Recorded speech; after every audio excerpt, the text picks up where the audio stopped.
त्या दिव्य दृष्टीने लावलेला शोध म्हणजे एक दोन राष्ट्रप्रमुख मोदींच्या धृतराष्ट्र आलिंगनात गुदमरले म्हणे. संजय राऊत तिथे बघायला गेले होते. अरे हा तर गुदमरला, हो सोडा मोदी सोडा. म्हणजे मोदी न रहा कौरव का बाप हो गया. परदेशात जाऊन तिथल्या राष्ट्रप्रमुखाला मिठीत दाबून मारून टाकण्याचं षड्यंत्र रचतो हा माणूस. आणि हे जर खरं असेल तर मोदींवर खुनाच्या प्रयत्नाचा गुन्हाच दाखल व्हायला हवा, नाही का?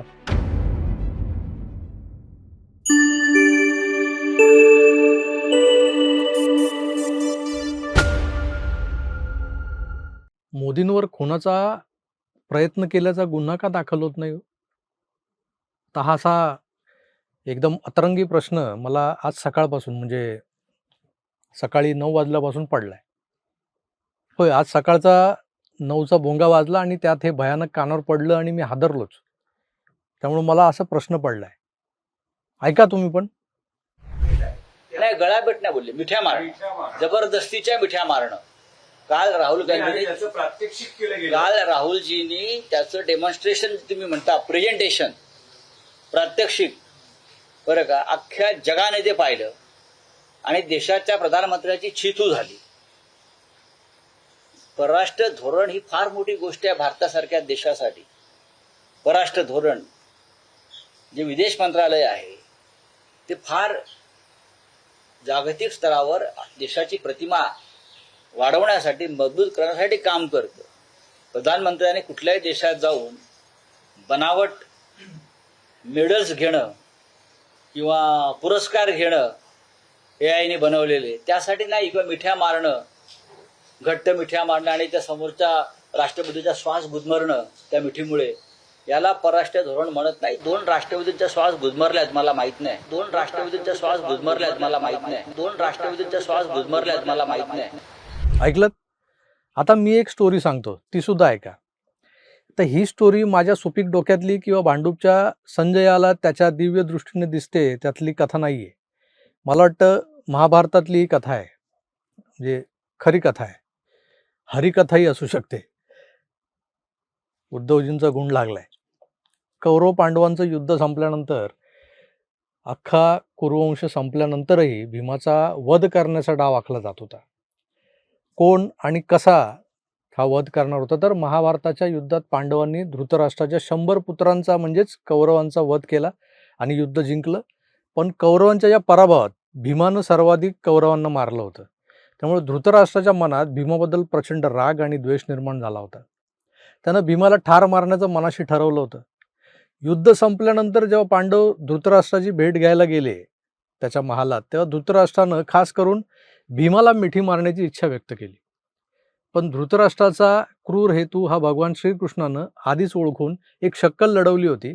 कृष्णानं भीमाच्या जागी त्याच्या आकारमानाची जवळपास हुबेहूब रूप असलेली एक लोखंडी मूर्ती बनवून घेतली होती. धृतराष्ट्रानं जेव्हा भीमाला हाक मारली की भीमा ये मला कडकडून भेट, तेव्हा भगवान श्रीकृष्णानं ती लोखंडी मूर्ती पुढे केली. तर धृतराष्ट्र जन्मांध असला, म्हणजे जन्मता अंध असला, तरी त्याच्यात वज्रासारखं अफाट बळ होतं. त्यानं भीम समजून त्या लोखंडी मूर्तीला इतक्या जोरात मिठी मारली की त्या लोखंडी मूर्तीचा जागीच चक्काचूर झाला. बोलून चालून जगन नियंताच तो. त्या श्रीकृष्णाच्या चतुराईनं भीमाचे प्राण वाचले. अन्यथा धृतराष्ट्रानं भीमाला आपल्या मिठीत दाबून मारून टाकलं असतं. पण आपल्या देशातल्या या प्रचलित महाकाव्यांमधून प्रेरणा घेत, त्याचा राजकारणाशी संबंध जोडत संजय राजाराम राऊत हे महाशय चक्क पराकोटीचे आरोप करतात, तेही भारताच्या पंतप्रधानांवर. महाभारतातलं संजय हे पात्र असं दिव्य दृष्टी प्राप्त होतं, तसाच हा संजय देखील दिव्यातिदिव्य दृष्टी असणारा प्राणी आहे.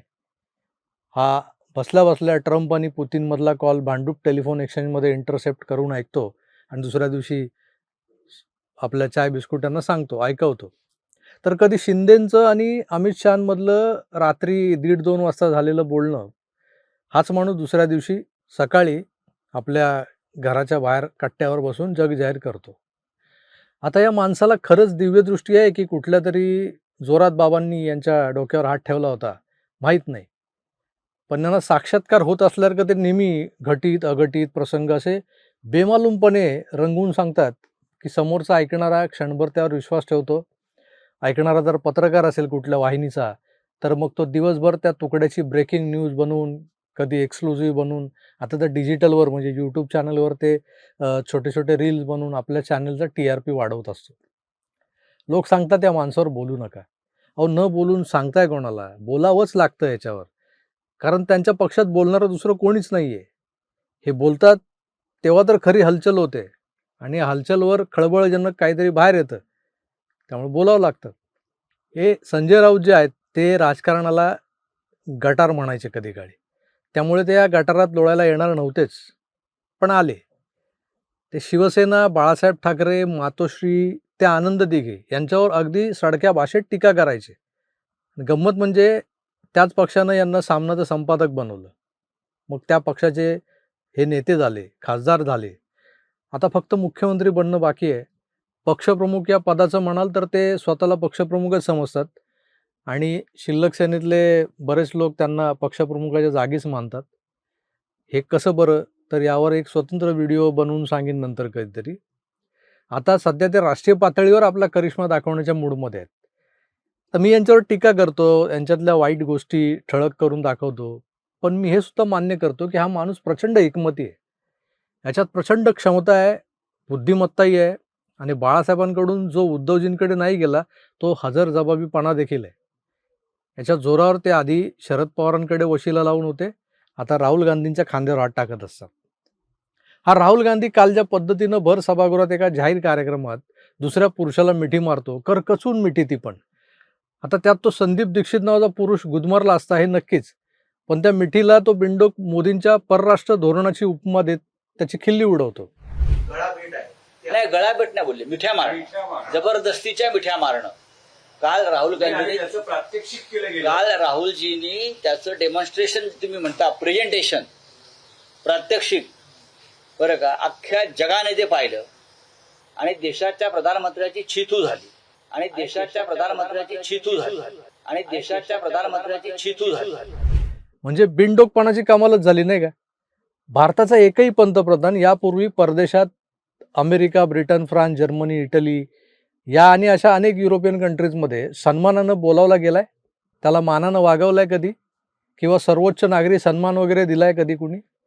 आणि हे सगळं लांबच राहिलं, पण आपले पंतप्रधान या बलाढ्य देशांच्या राष्ट्रप्रमुखांसमोर खांदे पाडून उभे असलेले किंवा मागच्या रांगेत उभे केलेले आपण दूरदर्शनवर पाहिलेत.